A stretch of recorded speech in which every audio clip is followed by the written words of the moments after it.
नमस्कार साथियों, स्वागत है आप सभी का एनसीईआरटी गणित के नए सेशन में। आज हम पढ़ेंगे अध्याय 3 दो चर वाले रैखिक समीकरण।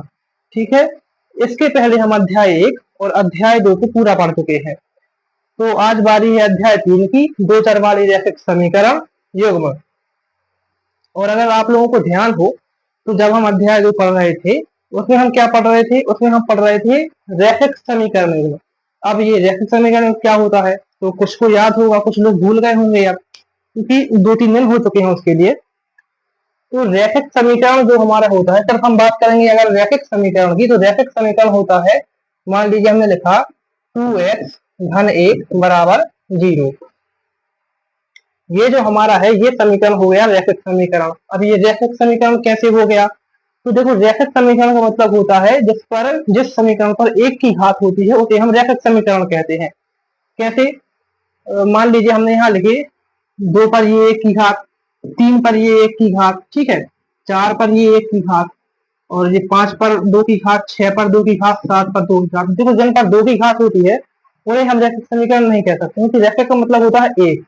तो जिन समीकरण पर ये 1 की घात होती है, अब ये हम दर्शा भी सकते हैं और अगर नहीं दर्शानी है तो हम नहीं भी दर्शा सकते हैं। और सामान्यतः हम जो है घातों को दर्शाते नहीं, अगर एक से ज्यादा या फिर एक से बड़ी घात होती है तो उन घातों को हम दर्शाते हैं, और एक की घात दर्शाने की जरूरत नहीं होती है। तो ये देखिए इन सब पर कितने की घात लगी है, एक की घात लगी है, इसलिए ये हमारा हो गया रैखिक समीकरण। अब लेकिन अध्याय का नाम है, अध्याय 3 का जो हमारा इसका नाम है दो चर वाले रैखिक समीकरण। तो मतलब यहाँ पर दो चर होने चाहिए, लेकिन रैखिक समीकरण होना चाहिए कैसा, दो चर वाला। और ये जो रैखिक समीकरण है ये है एक चर वाला। यहाँ पर चर क्या है, यहाँ पर चर है हमारा x, बाकी जो संख्याएं हैं वो है हमारी अचर। ठीक है, संख्याएं हो गई हमारी अचर, x हो गया हमारा चर। तो अब यहाँ पर चर कितने होने चाहिए, दो चर होने चाहिए, और रैखिक समीकरण होना चाहिए, मतलब एक की घात वाला और दो चर वाला रैखिक समीकरण होना चाहिए। कैसा, उदाहरण के लिए हम यहाँ पर लेंगे एग्जाम्पल हमारा, मान लीजिए 2x प्लस 3y धन 5 बराबर 0।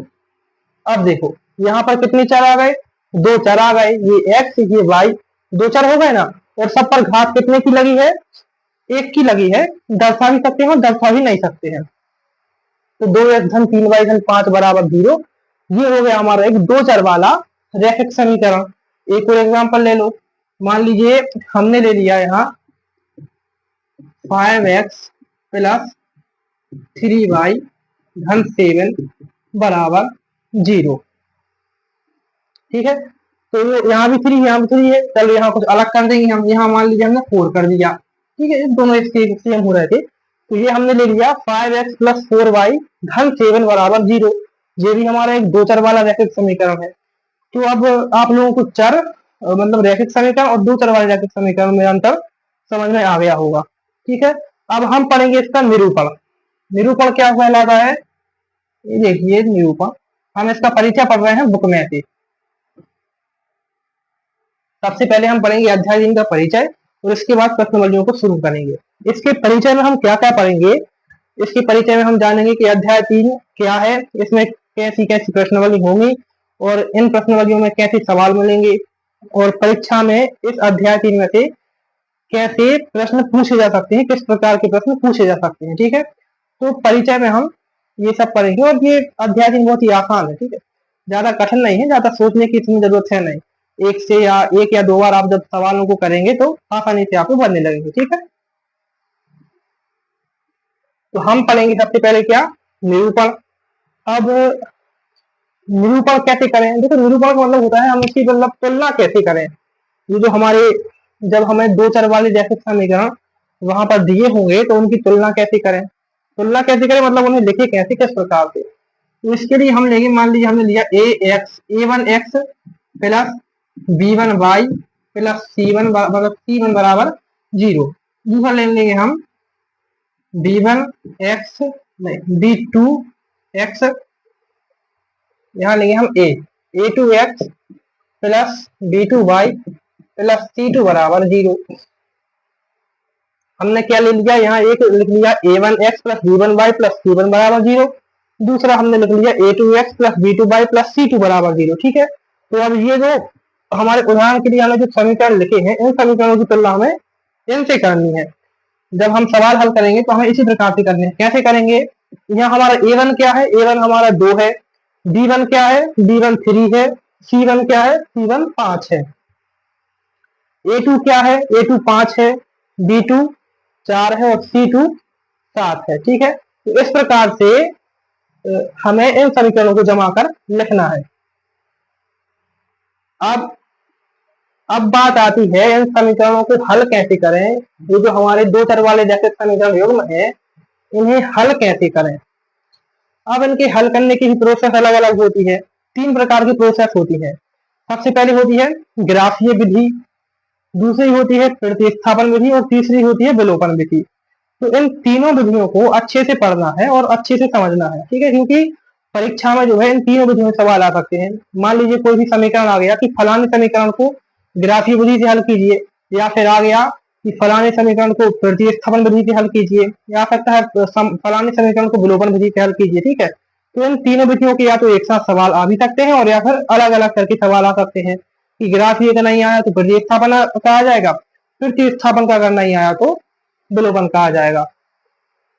इसलिए हमें क्या है, इन तीनों विधियों को अच्छे से समझ कर पढ़ना है। तो सबसे पहले हम पढ़ेंगे कौन सी विधि?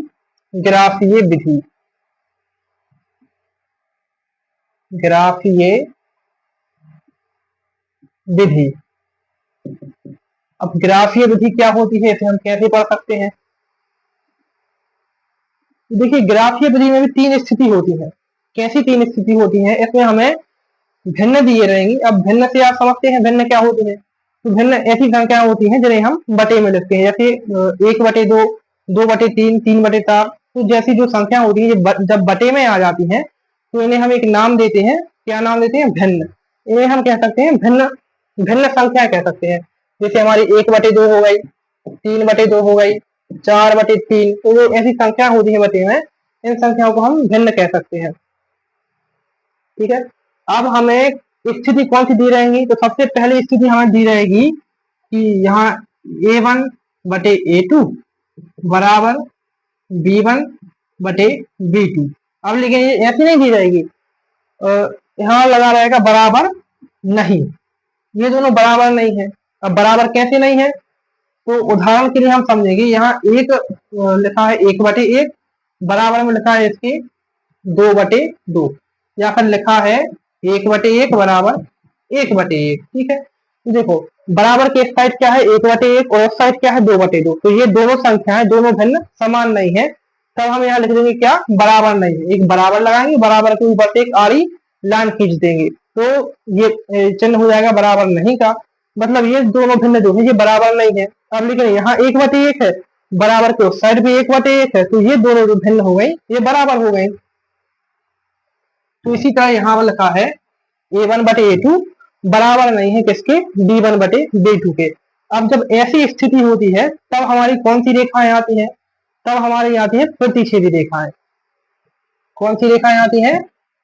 प्रतिच्छेदी रेखाएं। प्रतिच्छेदी रेखाएं आती है। ठीक है, अब प्रतिच्छेदी रेखाएं क्या होती हैं? तो देखिए, प्रतिच्छेदी रेखाएं होती है, मान लीजिए एक रेखा हो गई ये। ठीक है, एक रेखा ये हुई, इसके ऊपर से कोई भी एक रेखा निकल रही है। तो जब ये एक रेखा दूसरी रेखा को काटती है तो हम उसे कह रहे हैं प्रतिच्छेदी रेखा। मतलब इस रेखा ने इस वाली रेखा को प्रतिच्छेद कर दिया, इसके ऊपर से निकल गई। अब जब ऐसी स्थिति होती है ग्राफीय विधि में प्रतिच्छेदी रेखा होती है, तब इनके हल क्या होते हैं? तब इनका सिर्फ एक हल होता है। अब एक हल क्यों होता है? एक हल, हल कितने होते हैं इनके? एक हल होते हैं। एक हल क्यों होते हैं भाई? और भी हो सकते हैं? नहीं हो सकते, सिर्फ एक हल होगा। क्योंकि जब ये प्रतिच्छेद करती है, जब ये एक रेखा दूसरी रेखा को प्रतिच्छेद करती है, तब ये सिर्फ एक बिंदु पर काटती है। ठीक है, अगर हाँ ये ऐसी होती कि इसने मान लीजिए इस रेखा को प्रतिच्छेद किया ऐसी ऐसी ऐसी, तो ऐसी तो कोई रेखा जा नहीं सकती है। जाएगी तो कैसी? सीधी रेखा उसे काटेगी। तो जिस बिंदु पर ये उसे काटती है तो सिर्फ एक बिंदु पर काटेगी। तो वो हमारा क्या होगा, एक हल। अगर इसने और अनेक बिंदु पर काटा हो तो अनेक हल होते, लेकिन ऐसी स्थिति में ऐसा नहीं हो सकता है, इसलिए प्रतिच्छेदी रेखाओं के हमारा क्या कितने हल होंगे, एक हल होगा। अब इसके बाद दूसरी स्थिति आती है, लिखा है A1 A2 बराबर B1 B2 और बराबर C1 C2। अब ऐसी भी स्थिति आ सकती है जब ये तीनों बराबर हो जाएं, ये तीनों जो भिन्न है वो बराबर हो जाएं। अब जब ये बराबर हो जाएंगे तब हमारी जो स्थिति आएगी वो हमारी आएगी, उसे कहते हैं हम समपाती समपाती रेखाएं कहते हैं। ठीक है, कैसी रेखाएं, समपाती रेखाएं, समपाती रेखाएं। अब समपाती रेखाएं क्या होती हैं, तो मान लीजिए ये एक रेखा है, मान लिया ये एक रेखा है और इसके ऊपर से अब एक दूसरी रेखा कहां से गई है, इसके ऊपर से गई है। मतलब एक रेखा थी, एक रेखा के ऊपर हमने एक और रेखा रख दी, तो ये दोनों ऐसी रेखाएं हो, इसकी मान लीजिए ये एक रेखा है, इस रेखा के ऊपर हमने एक और रेखा रख दी, इसके मतलब ऊपर ही रख दी, तो ये हो जाएंगी हमारी संपाती रेखाएं। अब इसके होते हैं अनेक हल, अनेक हल। संपाती रेखाओं के हमारे अनेक हल होते हैं। अब अनेक हल क्यों होते हैं, देखो जब प्रतिच्छेदी रेखाएं थी हमारी, ये मान लीजिए हमारी प्रतिच्छेदी रेखाएं हैं, ये ऐसे सिर्फ एक बिंदु पर छू रही थी, एक बिंदु पर काट रही थी दूसरी रेखा, तो हमारा एक हल था। अब यहाँ संपाती जो रेखा है वो तो पूरी की पूरी रेखा को ही ढकी है। कैसी ढकी है, ये एक रेखा है, इसके ऊपर उन्होंने एक रेखा को दूसरी रेखा से ढक दिया।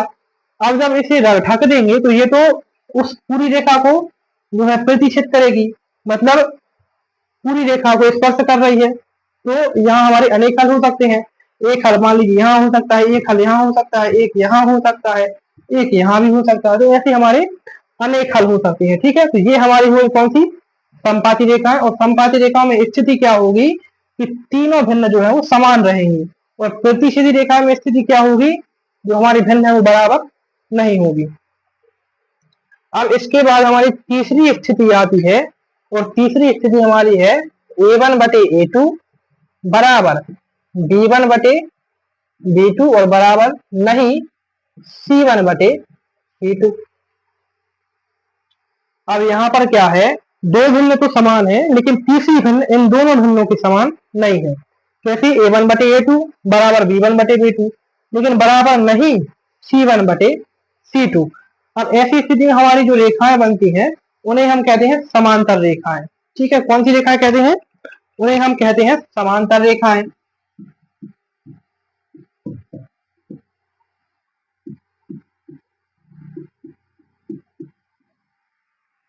अब ऐसी स्थिति में जो हमारी रेखाएं बनेगी उन्हें हम कहते हैं समांतर रेखाएं।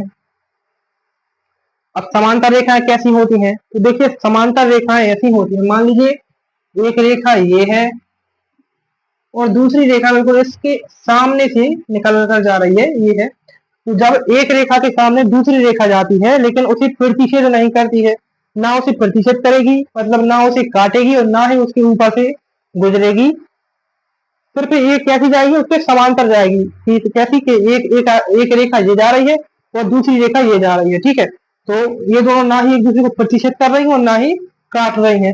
तब ऐसी स्थिति में हमारी ये रेखाएं कहलाती हैं समांतर रेखाएं।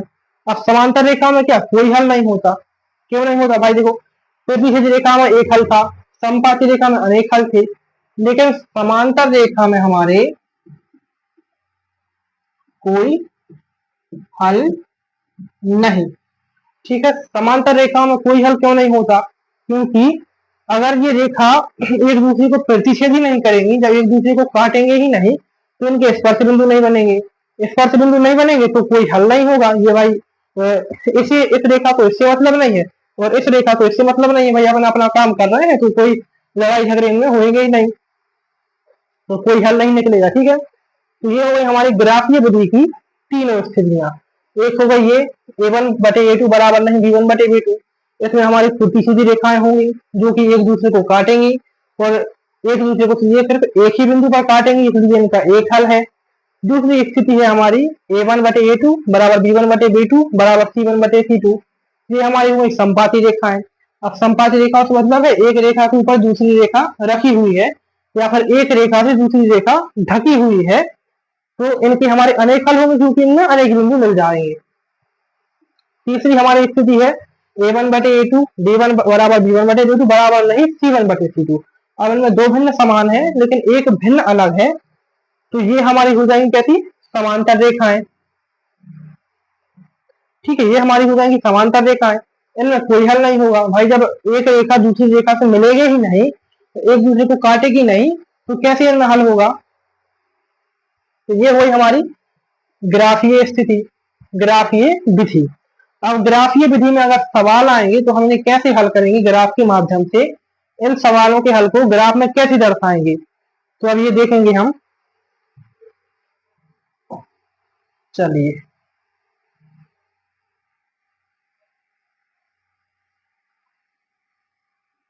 अब हम देखेंगे ग्राफीय विधि में अगर हमें सवाल आएंगे और वो कहेंगे भाई इन्हें उनके हल को ग्राफ में दर्शाओ, तो हम कैसे दर्शाएंगे उन सवालों को ग्राफ में। तो ग्राफीय विधि के लिए, अब इन्हें हम मिटा देंगे, इन्हें अलग करो भाई। सबसे पहली विधि जो है हमारी ग्राफीय विधि, ठीक है। अब ग्राफीय विधि मान लीजिए हमने उदाहरण ले लिया, एग्जाम्पल हमने लिया x+3y बराबर 6, और दूसरा एग्जाम्पल हमने ले लिया 2x - 3y बराबर 12।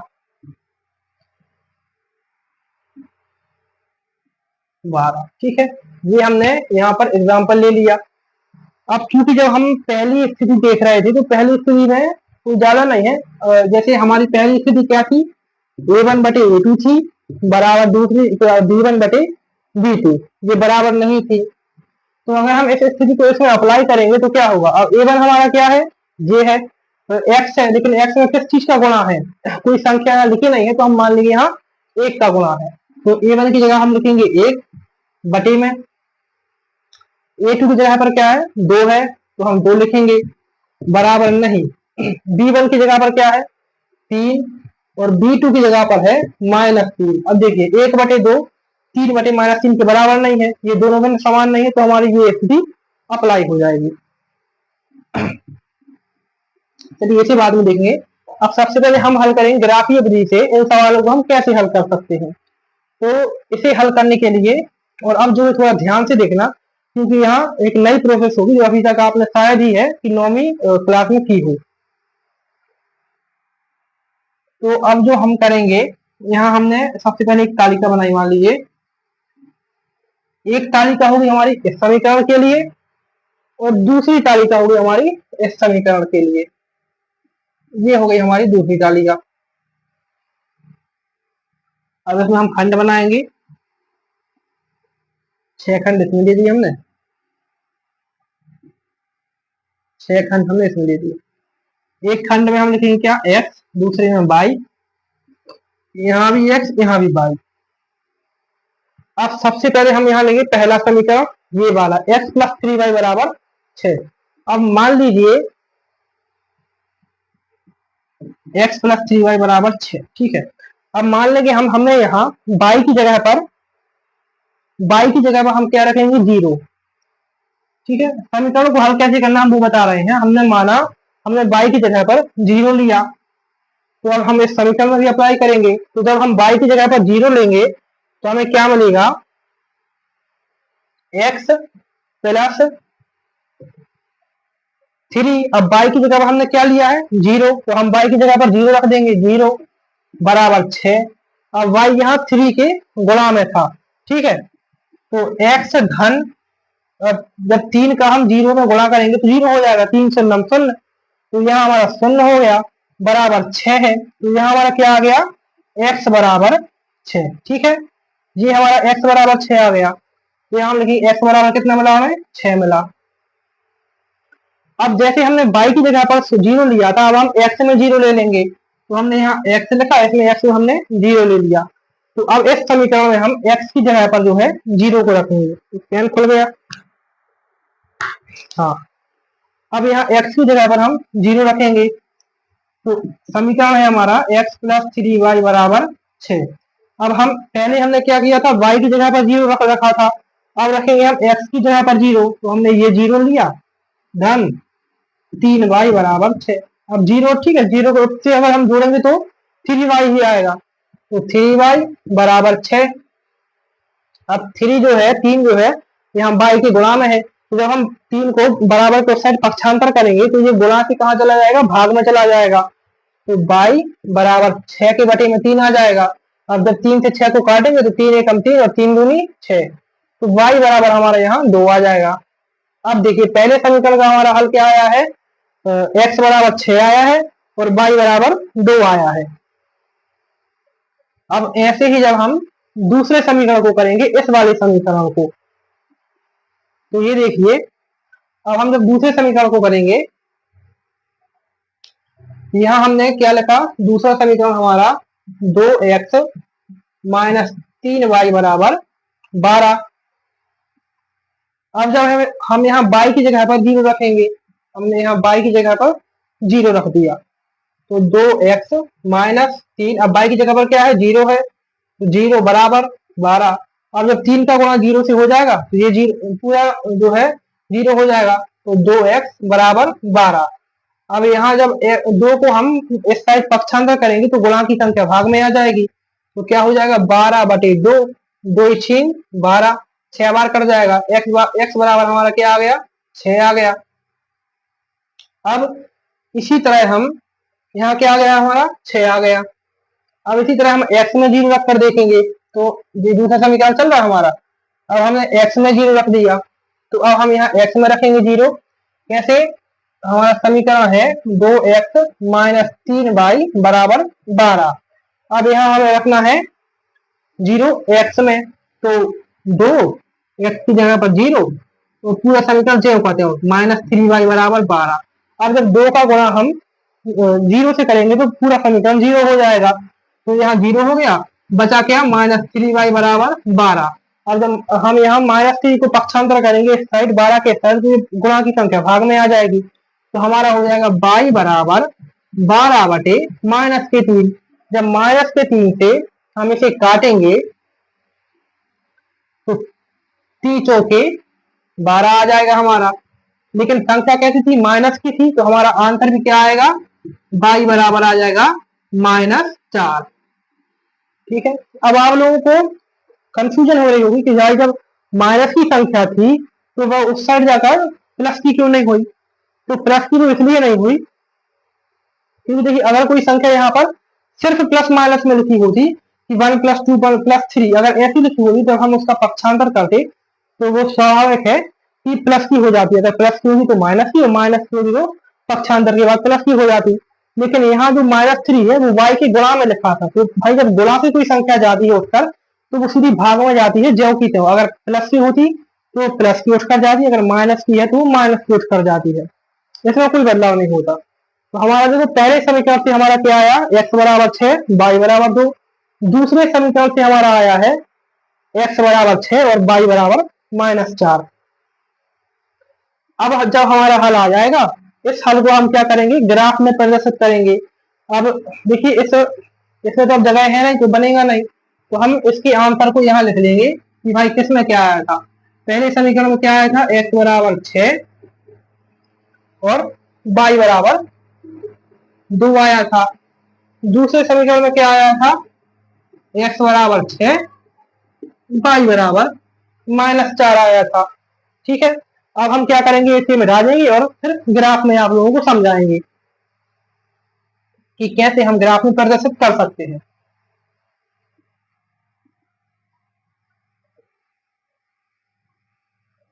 तो देखो ये हमारे लिखे दोनों समीकरणों के आंसर लिखे हैं। पहले समीकरण का ये, दूसरे समीकरण का ये है। अब हम बनाएंगे एक ग्राफ। ग्राफ में क्या होता है, एक साइड होती है माइनस की संख्याएं, दूसरी साइड होती है प्लस की संख्याएं।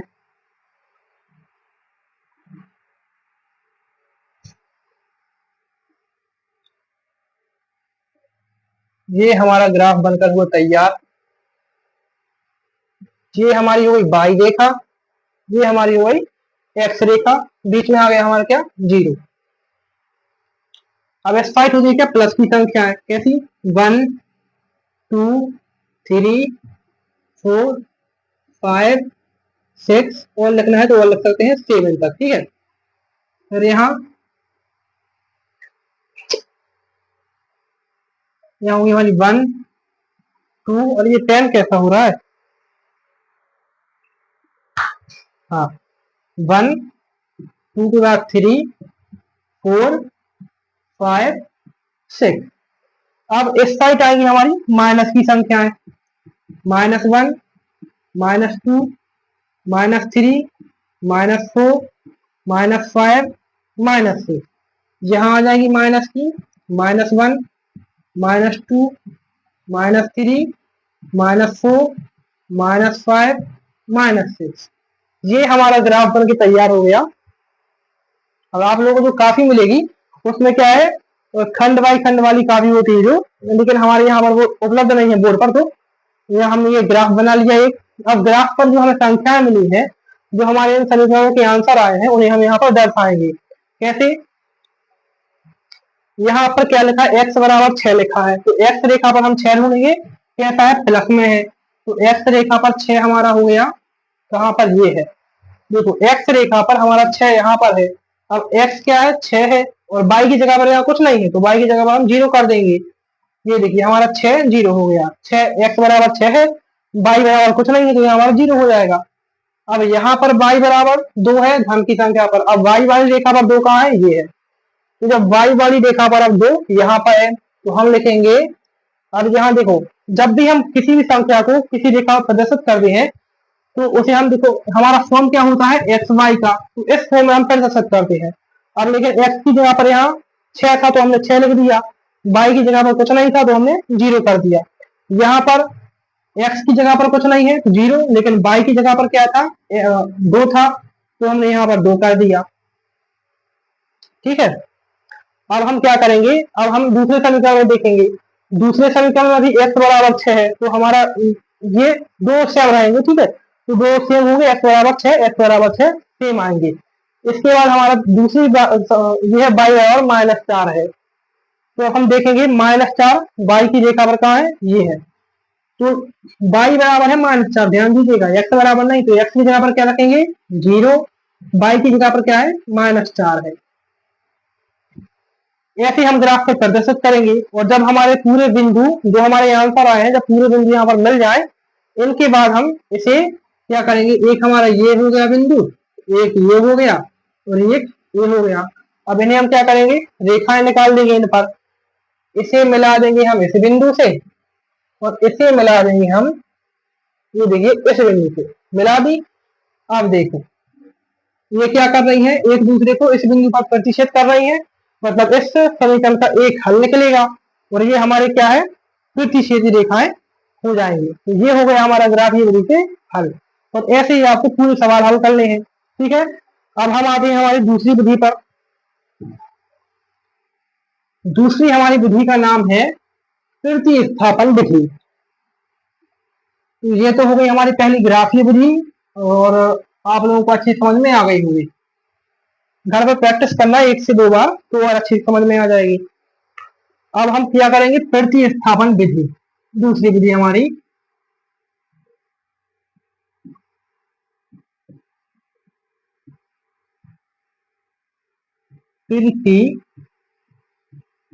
प्रतिस्थापन विधि,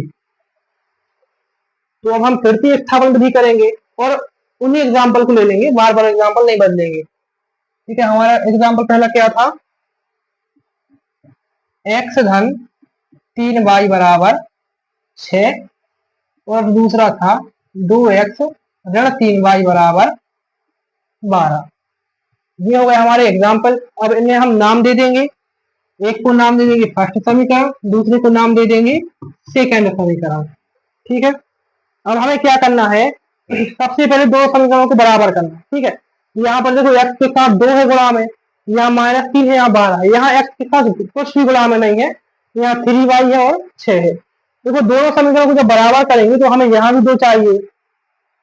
जैसे यहाँ 3 की जगह पर 3 है, 3 है, ठीक है, यहाँ प्लस का 3, यहाँ माइनस का 3, यहाँ 6 है, यहाँ 12 है, लेकिन यहाँ एक्स सिर्फ अकेला है, यहाँ एक्स के साथ 2 है। तो हम क्या करेंगे, सबसे पहले लिखेंगे समीकरण एक को 2 से गुणा करने का, ठीक है।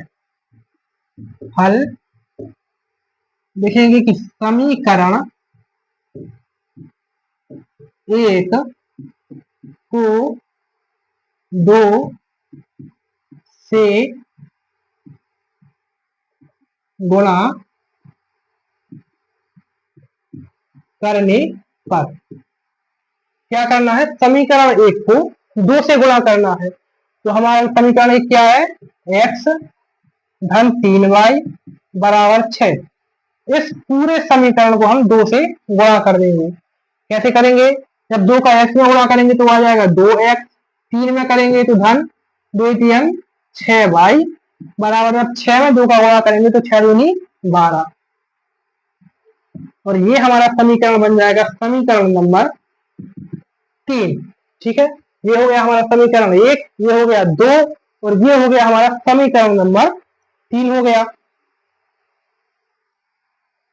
अब इसे हम इस तरह भी हल कर सकते हैं, लेकिन इसे हल करने की एक और आसान विधि भी है। ठीक है, तो अभी आप लोगों को इस विधि समझ में नहीं आएगा, बहुत मुश्किल होगी क्योंकि आप पहली बार कर रहे हैं सवाल, तो हम आप लोगों को इससे और एक आसान विधि बता देंगे। ठीक है, मुझे अभी याद आया कि इससे एक आसान विधि भी है जिससे आप और आसानी से हल कर सकते हैं। कैसे हल कर सकते हैं, अगर हम ये करें कि x प्लस 3y बराबर 6 है, इसमें से हम किसी भी एक चर का मान ले लें। कैसे ले लें, यहाँ हमने लिखा x प्लस 3y बराबर 6 है, तो x प्लस 3y बराबर 6, इसमें से हम कोई भी एक चर का मान निकाल लें। मान लीजिए हमने निकाल लिया x का मान, तो हमें जब x का मान चाहिए तो जो x है ये 3y है, इसे हम पक्षांतर कर देंगे बराबर के उस साइड। जब बराबर के उस साइड पक्षांतर करेंगे तो आएगा x बराबर 6, प्लस की संख्या जो वहां जाकर माइनस की हो जाएगी, 6 बराबर -3। ठीक है, ये हमारा समीकरण हो जाएगा समीकरण नंबर 3। ये देखिए, ये भी एक आसान विधि है, उससे बहुत आसान विधि है ये। ठीक है, ये हो गया हमारा x बराबर 6 बार -3y, ये हो गया क्या हमारा समीकरण नंबर 3। अब हम क्या करेंगे, समीकरण नंबर हमारा 3 हो गया। ठीक है, अब हम क्या करेंगे, जो हमारे समीकरण 3 में x का मान है, इस x के मान को हम समीकरण 2 में रख देंगे। तो हम लिखेंगे समीकरण 3 से समीकरण 3 से x का मान समीकरण 2 में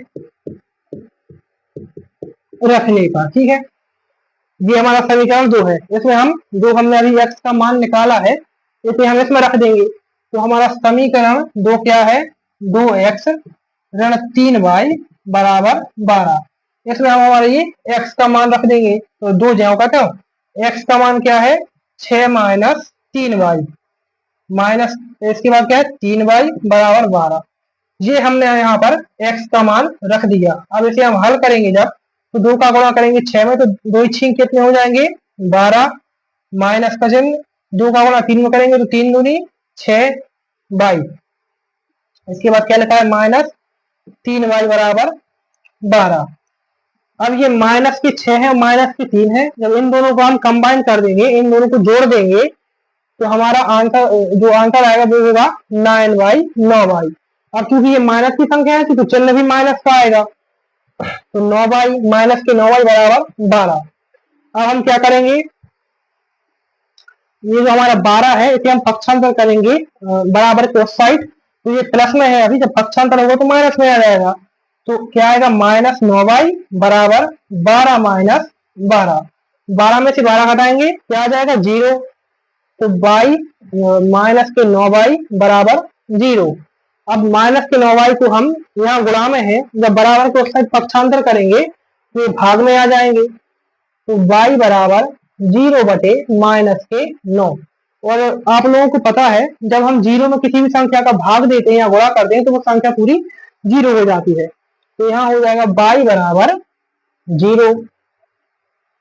ठीक है, यहाँ पर हमारा कितना क्या आ गया, 22 का आंसर आ गया। अब जो हमारे यहाँ 22 का आंसर आया है, इसे हम रख देंगे हमारे समीकरण 3 में, जिससे हमें x का आंसर मिल जाएगा। कैसे, यहाँ हम एक और भाषा लिखेंगे कि y का मान समीकरण 3 में रखने पर, ठीक है। तो हमारा समीकरण 3 क्या है, x बराबर 6 माइनस 3y। इसमें हम y का मान रख देंगे, तो x बराबर 6 माइनस 3, y का मान हमारा 0 है तो 0। अब x बराबर, जब माइनस 3 में 0 का गुणा होगा तो कितना हो जाएगा, सब 0 हो जाएगा, तो बचेगा क्या, 6। तो y बराबर, x बराबर 6। ये देखिए हमारा क्या आ गया आंसर, y बराबर 0 आ गया और x बराबर 6 आ गया। ठीक है, तो हम यहाँ लिख सकते हैं x y बराबर 6 0।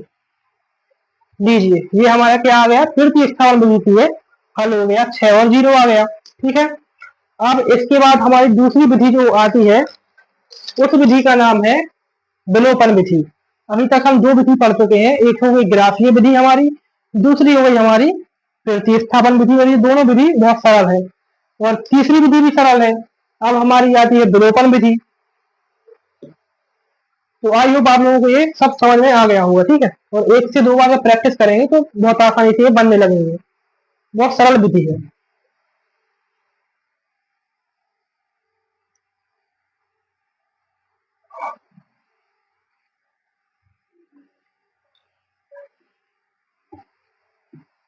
अब हमारी विधि का नाम है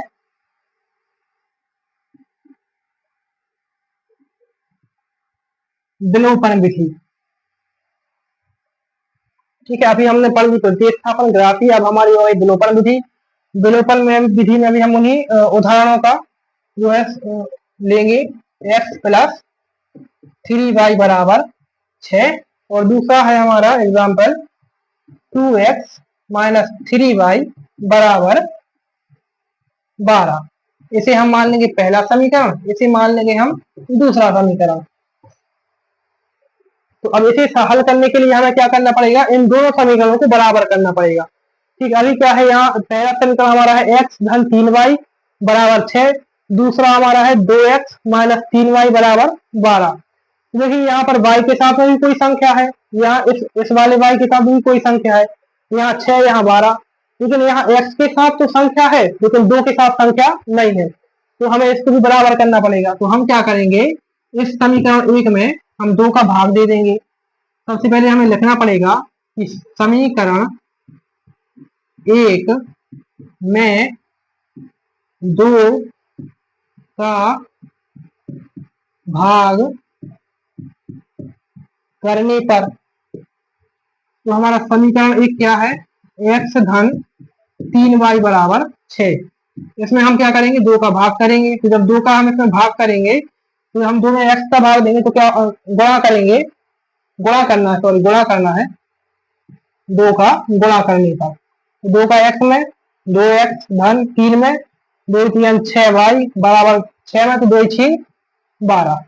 ये जो हमारा समीकरण आ जाएगा, इसे हम नाम दे देंगे समीकरण नंबर 3। ठीक है, अब ये देखो, अब ये दोनों हमारे जो है समीकरण बराबर हो गए। अब हम क्या करेंगे,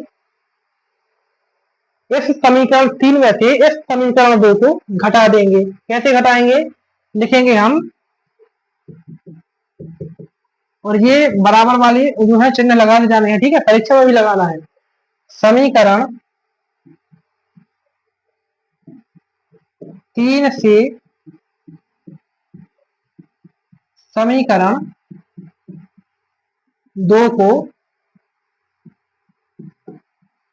घटाने पर, तो हमारा समीकरण 3 क्या है, 2x धन 3y बराबर 12, और समीकरण हमारा 2 के समीकरण 3 हमारा ये हो गया, और समीकरण 2 हमारा हो गया 2x माइनस 3y बराबर 12। ठीक है, ये हो गया हमारी समीकरण। अब यहाँ पर क्या है, 2 3 6 है। ठीक है, 6y, 2 3 6y। अब जो है हम समीकरण नंबर 3 में से समीकरण नंबर 2 को घटा देंगे। तो जब हम इसमें से समीकरण नंबर 2 घटाएंगे तो 2x में से 2x घट जाएंगे, ठीक है, यहाँ 0 आ जाएगा। अब यहाँ प्लस के 6 में से जब माइनस के 3 को घटाएंगे तो बड़ी संख्या प्लस की है, तो प्लस का चिन्ह के साथ क्या आ जाएगा यहाँ 3y बराबर 12 में से 12 घटेंगे कितने बचेंगे 0 बचेंगे, तो यहाँ 0। तो हम यहाँ क्या लिखेंगे 3y बराबर 0 यानी y बराबर 0।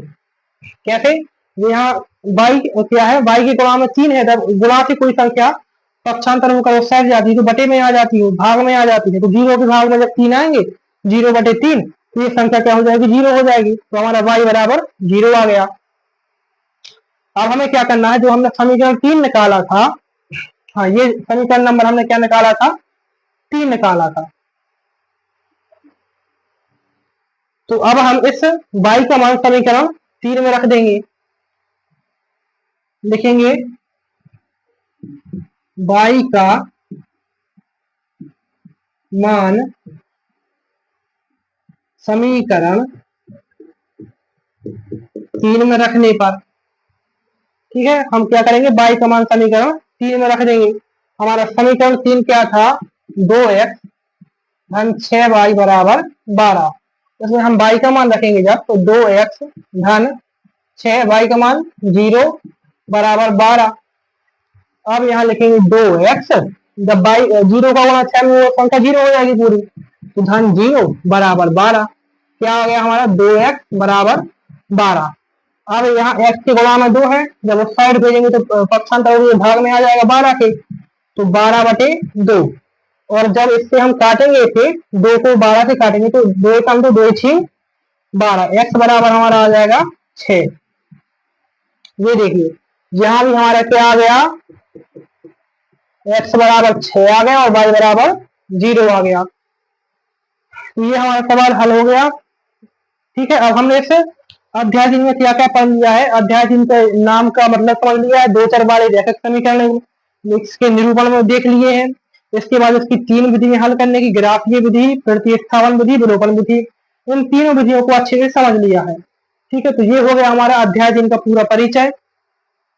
अब इसके बाद हम अध्याय 3 की प्रश्नावलियों को पढ़ेंगे, जितने भी इसमें प्रश्नावली है उनसे संबंधित सभी सवाल करेंगे और परीक्षा में आने लायक महत्वपूर्ण सवाल भी करेंगे, ठीक है।